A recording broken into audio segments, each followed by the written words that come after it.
Manmadhan re-release எப்படி இருக்கு? செம்மையா இருந்துச்சு ப்ரோ. நான் 2004லயே வந்து தியேட்டர்ல பார்க்க மிஸ் பண்ண படம். அதுக்கப்புறம் பார்த்தேன்.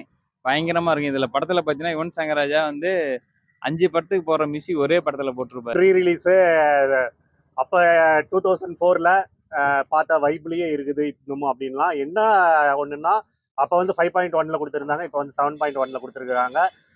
அது மட்டும் இல்லாம அப்ப வந்து 2004ல எனக்கு சீரியஸ்லி சொல்றேன், ரீ-ரிலீஸ்ல வந்து பார்த்தோன்னா நிறைய படம் பார்த்துருக்கோம், நிறைய இது பண்ணிருக்கோம், ஓகே.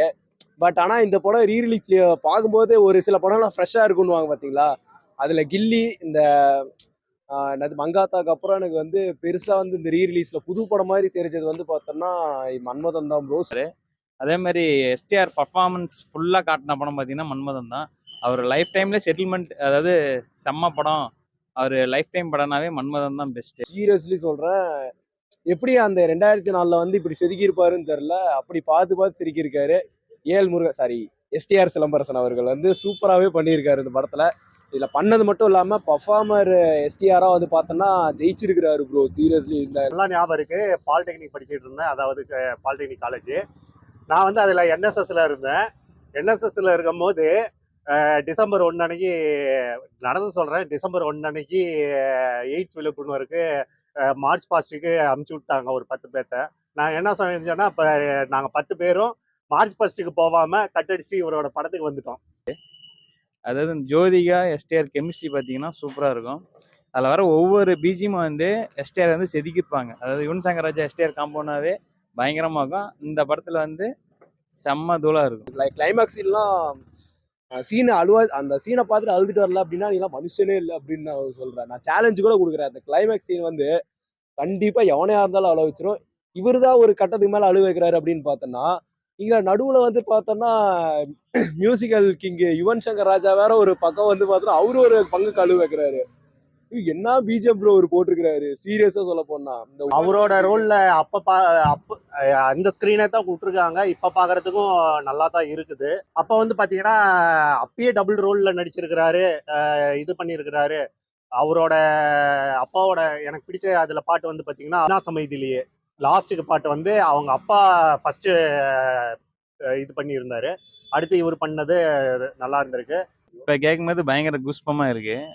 அந்த படம் வந்து இப்போ பார்க்கும்போது இப்போ ஃப்ரெஷ்ஷாக பார்க்குற மாதிரி இருக்குது. இப்போ கூட எல்லா பாட்டுமே சூப்பர். அதாவது ஃப்ரேம் பை ஃப்ரேம் ஒரு சீன் கூட நம்மளை வந்து அப்படி இந்த பக்கம் திரும்ப பார்க்காம அப்படியே உட்கார வைக்கிறாங்க.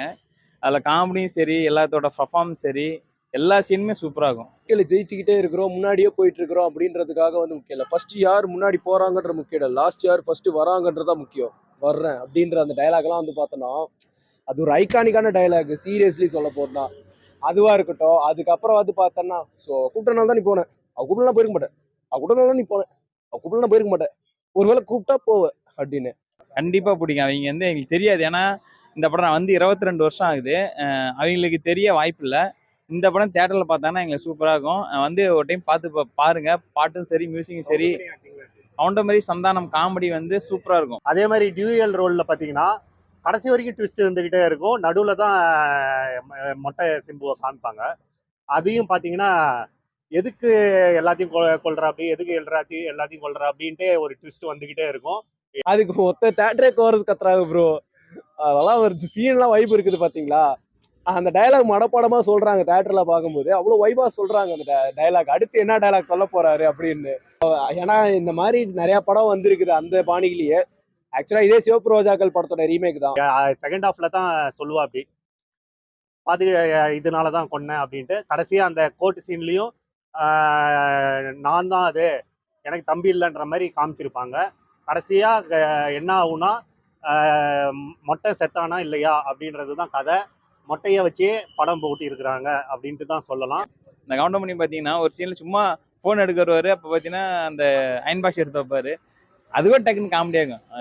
அதுக்காகவே வச்சிருப்பாங்க. அதான் ஒரு நம்ம டல்லா இருக்கிற மாதிரி நினைப்போம். அங்கே ஒரு காமெடி போட்டு படத்தை வந்து பிக்கப் பண்ணிட்டாங்க. கவுண்டமணி எல்லாம் சொல்லவா வேணும். அவரு படம்லாம் இது வரைக்கும் ஒரு படமாவது அவர் காமெடியா நடிச்ச படம் ரீரிலீஸ் பார்த்தாகணும் அப்படின்னு ரொம்ப நாள் வெயிட் பண்ணிட்டு இருந்தேன். அதுல அதிர்ஷ்டவசமா மன்மதன் ஒதுக்கு சித்தி இருக்குது. ஸோ கவுண்டமணி காமெடிலாம் என்ஜாய் பண்ணி பார்க்கறதா இல்லை. சந்தானம் வந்து இதான் இன்ட்ரடியூஸ்ன்னு நினைக்கிறேன். ஸோ அவர் பங்குக்கு ஒரு காமெடி பண்ணியிருக்கிறாரு. இவரா இருக்கட்டும், சத்யன் கூட வந்து அந்தந்த சீனுக்கு ஒரு காமெடி வந்து கொடுக்குறாரு. டிஃபரெண்ட் ஒன்றும் இல்லை, ஸ்க்ரீன்லாம் அதே தான் இருக்குது. மியூசிக் தான் 7.1 கொடுத்துருக்காங்க எனக்கு தெரிஞ்சு. டபுள் ரைட்டிங் சூப்பராக பண்ணியிருப்பாங்க. அந்த கிராஃபிக்ஸ்லாம் பயங்கரமாக பண்ணியிருப்பாங்க. மொட்டை மன்மதன் அந்த ஆக்டிங் பார்த்தீங்கன்னா கிளைமேக்ஸில் ஒரு சீனு செம்மையாக பண்ணியிருப்பாரு. தான் சொல்றேன்ல, ரெண்டு ரோலும் வேரியேஷனா நடிச்சிருக்கிறாரு. ஒரு வந்து பார்த்தோம்னா மாசா கெத்தா லுக்கா அப்படி நடிச்ச ஒரு எஸ்டிஆரும் இருக்கிறாரு. அதே மாதிரி ரொம்ப இன்னசென்ட்டா ரொம்ப சப்பியா அந்த மாதிரி ஒரு எஸ்டிஆராவும் நடிச்சிருக்கிறாரு. அந்த ரெண்டு வேரியேஷனுமே ரொம்ப சூப்பரா இருந்துச்சு. 5.1க்கும் 7.1க்கும் டிஃபரன்ஸ் நிறையா இருக்குது, வைப்பாக இருக்குது. கவுண்டமணி சார் அப்பையில இருந்தே இப்போ வரைக்குமே எப்போ மக்கள் மனசுல இடம் பிடிச்சவர் தான் சொல்லலாம். விவேக் கூட அப்புறம் தான். சந்தானம் கூட அப்புறம் தான். இன்னமும் கவுண்டமணி தான். சிம்புலாம் வந்து பார்த்தோம்னா எனக்கு தெரிஞ்சு இவங்க பேர் அதாவது சிம்புக்கு நிறைய ஹீரோனி ஜோடியா பண்ணியிருக்காங்க. ஆனா அவங்க ரெண்டு பேரோட பேரு மன்மதனா இருக்கட்டும் சரவணாவா இருக்கட்டும் அவங்க பேரே தனி அப்படின்னு தான் சொல்லணும். ஏதாவது செக்கச்சந்த வானம்ல வர நடிச்சிருப்பாங்கல்ல அப்படின்னு. ஆனா இந்த படம்லாம் ப்ரோ நான் இது வரைக்கும் எத்தனை வாட்டி பார்த்துருப்பேன்னு கணக்கே இல்லை. மன்மதனா இருக்கட்டும் வல்லவனா இருக்கட்டும் இந்த மாதிரி இந்த மாதிரி படம் பார்த்துருப்பேன்னு எனக்கே தெரியல சீரியஸா. ஸ்க்ரீன் பிளே கரெக்டாக இருந்துச்சுன்னா படம் சூப்பராக. இப்போ களம் காவல் வந்தது கூட மன்மதன் 2 வச்சிருக்கலாம். ஏன்னா அது அந்த இதில் தான் இருக்கும். அதில் சிம்பு நடிச்சு தான் சூப்பராக இருந்திருக்கும். அது மாதிரி ட்ரை பண்ணலாம். யுவன் சங்கர் ராஜா அதில் அந்த மியூசிக் டைரக்டரை வச்சு தான் போடணும். வச்சாங்கன்னா இதே பிஜிஎம் வச்சு எஸ்டிஆர் நடிச்சாருன்னா செம்மையாக இருக்கும். எனக்கு ஃபேவரேட்டு. அவரோட ஒரு ஆக்டிங்கும் காமெடியும் நல்லா இருக்குது அப்படின்ட்டு சொல்லலாம். அதே மாதிரி ஜோதிகாட்ட போய் சொல்லுவா அப்படி பாருங்க, நாளைக்கு உன் ஆள் ரிலீஸ் ஆகிறான், இனிமேல் தந்தானே தானானேன்னு அந்த சீனெல்லாம் சூப்பராக இருக்கும். ஆனா இந்த தேட்டர்ல பார்க்கும் போதெல்லாம் அந்த புது படம் மாதிரி இருக்குது. ஆனா அந்த வருஷத்துலயே வந்து பார்த்தோன்னா தலைவர் வந்து கான்ட்ரவர்சியாவே பேசியிருக்காரு பாத்தீங்களா. பிடிச்ச பாட்டு என்ன? பிடிச்ச பாட்டுங்களா? எனக்கு வந்து பார்த்தோம்னா படம் எல்லா பாட்டுமே பிடிக்கும் ப்ரோ. இதுல இந்த பாட்டு அந்த பாட்டுன்னு கூட இல்லை. ஆனா வைப் பண்ண மாதிரி இருந்தது வந்து பார்த்தோன்னா வானமுன்னா உயரங்காட்டுன்னு ஒரு பாட்டு வரும் பாருங்க. அதெல்லாம் தேட்டரே பிளாஸ்ட் ஆயிருச்சு. அதுவா இருக்கட்டும், அதுக்கப்புறம் என்னாச மைதிலேவா இருக்கட்டும், மன்மதனி கலைஞர் இது மாதிரி நிறைய பாட்டு வந்து ரொம்ப வந்து ஃபேவரட். எனக்கு பிடிச்ச சீன் நிறைய இருக்கு படத்துல. அந்த இங்க ஒண்ணு மட்டும்னா எங்க தம்பி வந்து தூக்கு போட போவாரு. அப்ப பாத்தீங்கன்னா ஜன்னல் நின்று டேய் கதவை திறறான்னு திறப்பாரு.